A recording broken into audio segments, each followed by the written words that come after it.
સરપંચના ઘરે નોકરાણી તરીકે કામ કરતી હતી અને જ્યારે હું એક દિવસ કામ કરતી હતી ત્યારે સરપંચ આવ્યા અને મારી સાથે, મિત્રો, મારું નામ અનિતા છે.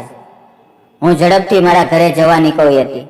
મને કાંઈ ભાન નહોતું અને મારા પગમાં ચપ્પલ પણ નહોતા, કારણ કે હું કોઈ પણ રીતે આ ઘરેથી ભાગી જવા માંગતી હતી, કારણ કે મારું જીવન તે જાનવરથી બચી જાય.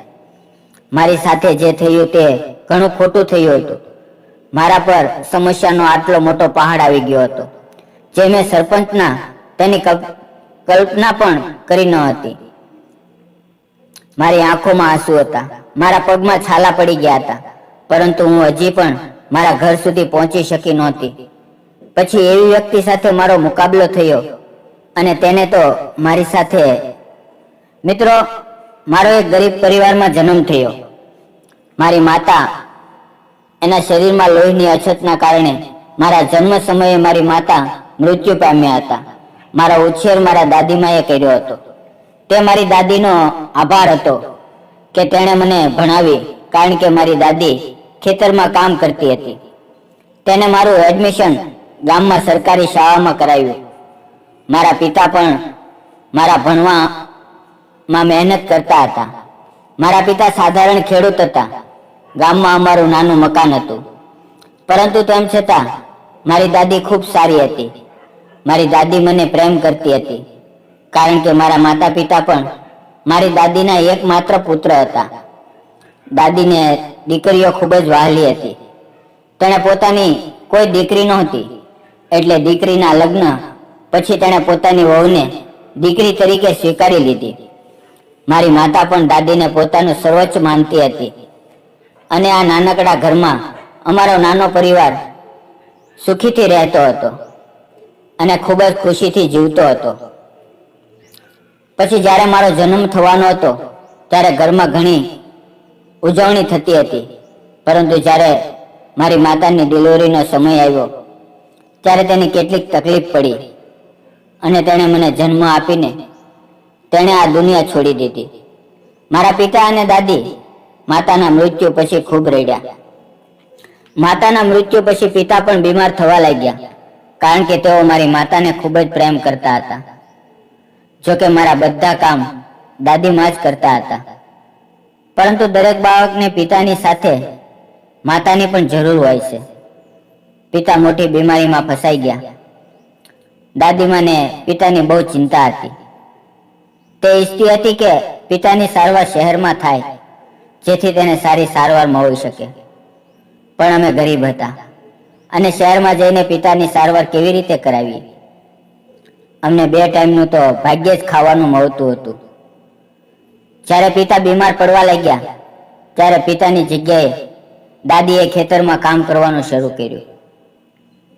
દાદીમાં મને કહેતા, તું ભણીને સફળ બનજે અને તારા ઘરની મુશ્કેલીઓ દૂર કરું. દાદીમાના શબ્દો હું સારી રીતે સમજી ગઈ. તેથી મેં નક્કી કર્યું હતું કે હું ભણીને સફળ થઈશ, ત્યારે જ મારા ઘરની ખરાબ હાલત સુધરશે. મારા પિતાની સારવાર ચાલુ હતી, પણ મારા પિતાની તબિયત સારી નથી. તે દિવસે ને દિવસે ખરાબ થતી હતી. તેની સારવાર માટે દાદી મારા પિતાને શહેરની હોસ્પિટલમાં લઈ ગઈ અને તે સમયે હું 18 વર્ષની હતી. દાદી મને શહેર લઈ ગયા નહોતા, કારણ કે મારી પરીક્ષા નજીક આવી રહી હતી. તેને કહ્યું હતું કે તું ઘરે રહે અને ઘર સંભાળ અને તારા અભ્યાસમાં ધ્યાન આપ. તારા પિતાનું ધ્યાન હું રાખું છું. નાનપણથી જ ઘરની આવી પરિસ્થિતિ હતી. મને ચિંતા રહેતી હતી કે ખબર નહીં ઘરની પરિસ્થિતિ ક્યારે સુધરશે. દાદીએ પણ ખૂબ મહેનત કરી, છતાં મારા પિતાજી બચી શક્યા નહોતા અને તે અમને છોડીને ચાલ્યા ગયા. દાદી અને હું બંને પિતાના અવસાન પર ખૂબ રડ્યા, કારણ કે અમારા બંનેનો તો એક જ સાથ હતો. તે સમયે અમારા બંનેને દાદી અને પોતરીને સાથ આપનાર કોઈ નહોતું. આમ ને આમ ઘણા દિવસો વીતી ગયા. પૈસાની કોઈ વ્યવસ્થા નહોતી. દાદી રાત દિવસ રડતી. જ્યારે પણ હું તેને જોતી ત્યારે તે રડતી રહેતી. આમ ઘણો સમય વીતી ગયો હતો. પરંતુ પૈસાની વ્યવસ્થા થઈ શકી નહોતી.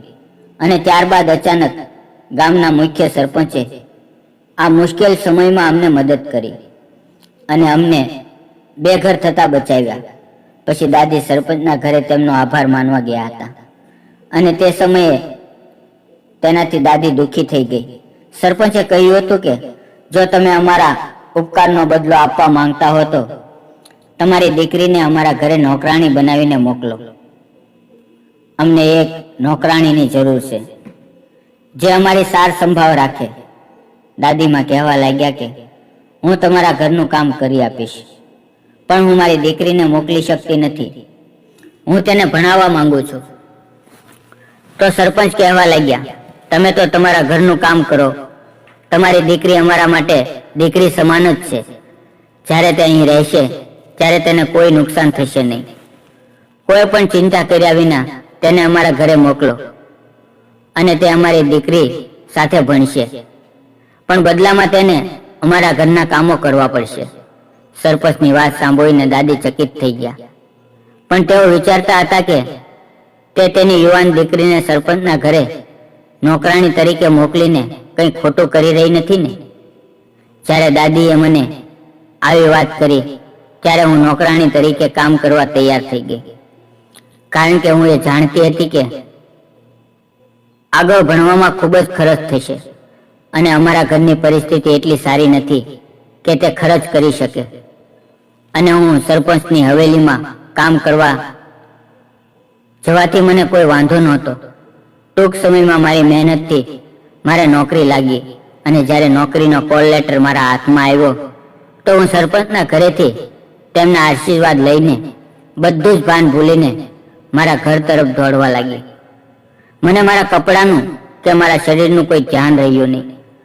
હું ઉઘાડા પગે ઘર તરફ દોડી રહી હતી. હું ખૂબ જ આનંદમાં હતી કે જઈને મારા દાદીને વાત સંભળાવું. મિત્રો, આ નાની વાર્તા તમને કેવી લાગી કોમેન્ટ કરીને જરૂર જણાવજો.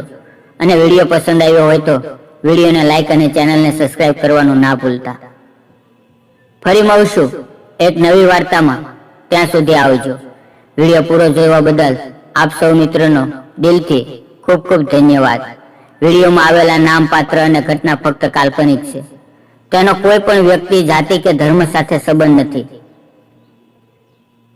ધન્યવાદ મિત્રો.